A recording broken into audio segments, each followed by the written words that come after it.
ગુજરાત સરકારના આરોગ્ય મંત્રી ઋષિકેશ પટેલ ભાવનગરની મુલાકાતે પહોંચ્યા હતા।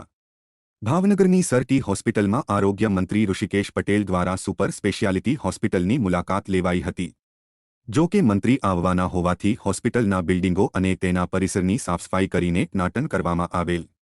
રાજ્યના આરોગ્ય મંત્રી ઋષિકેશ પટેલે મીડિયા સાથે વાતચીત કરતા રાત્રે ગેટ બંધ થઈ જવા, દવાઓ, કોન્ટ્રાક્ટર ઉપર કર્મચારીઓ વગેરે જેવા મુદ્દાઓને લઈને જવાબો પૂરા પાડ્યા હતા। જાણીએ શું કહે છે આરોગ્ય મંત્રી।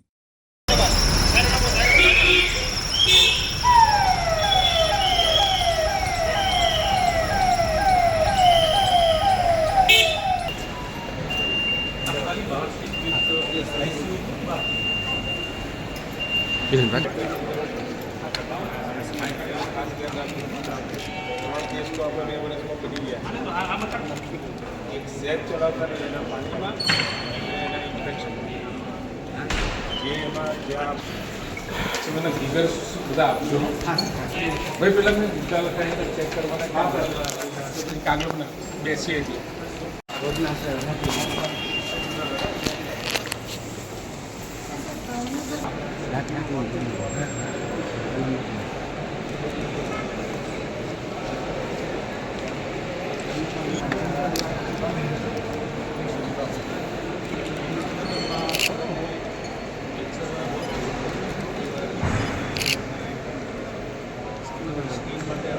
pero amo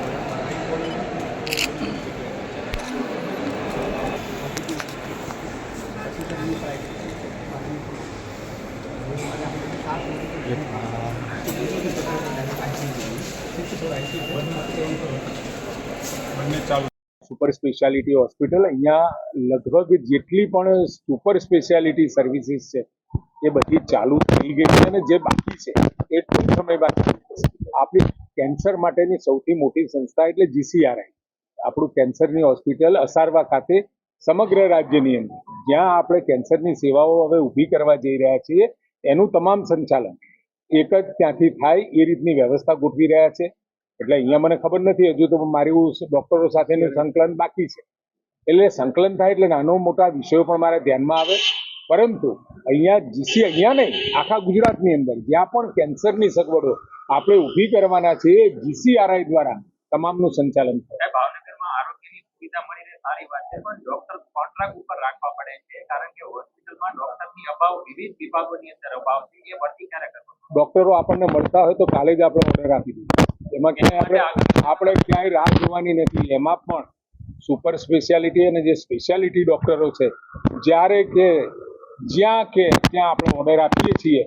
જેમ જેમ આપણી પાસે ડોક્ટરની ઉપલબ્ધતા થાય એમ કોઈએ માંગણી કરી હોય આપણે જીપીએસસીને પણ એનું માગણાપત્ર મોકલીએ, એટલે હવે ટૂંક સમયમાં જેટલા આપણને જીપીએસસી દ્વારા મળશે એટલા, અને એના સિવાય પણ કોઈ સુપર સ્પેશિયાલિટી ડોક્ટર છે, સ્પેશિયાલિટી ડોક્ટર છે, કોઈ એવા સેન્ટરની અંદર સર્વિસ કરવા માંગતો હોય તો ઇન્ટરવ્યુ સિવાય પણ આમ તો વર્ગ 1 અને વર્ગ 2 ના ડોક્ટરોને જીપીએસસી થ્રુ એ કાયમી સર્વિસમાં આવવું હોય તો આવી શકે, પરંતુ સેવાઓ ન ખોરવાય એના માટે કરાર આધારિત પણ કોઈ જે સેન્ટરમાં માંગતો હોય તો વગર જીપીએસસીએ પણ સ્પેશિયાલિટી અને સુપર સ્પેશિયાલિટી ડોક્ટરોને આપણે તરત જ નિમણૂક આપી છે। રાત્રે ગેટ બંધ થવાના કારણો પણ હું પૂછી લઈશ, અને રાત્રે ઘણી વખત અમુક સંજોગોમાં અવારનવાર દારૂની બોટલો છે મળી, હા એટલે કંઈક ના કંઈક કારણો હશે, એના અનુસંધાને ગેટ બંધ થતા હશે, પરંતુ ગેટ ઉપર માણસ હોય જ છે, સિક્યોરિટી સ્ટાફ હોય છે, અને જરૂર પડે એમ્બ્યુલન્સ આવે એટલે તરત જ એ ગેટ ખોલવામાં આવતો હશે એવું અત્યારે મારું માનવું છે।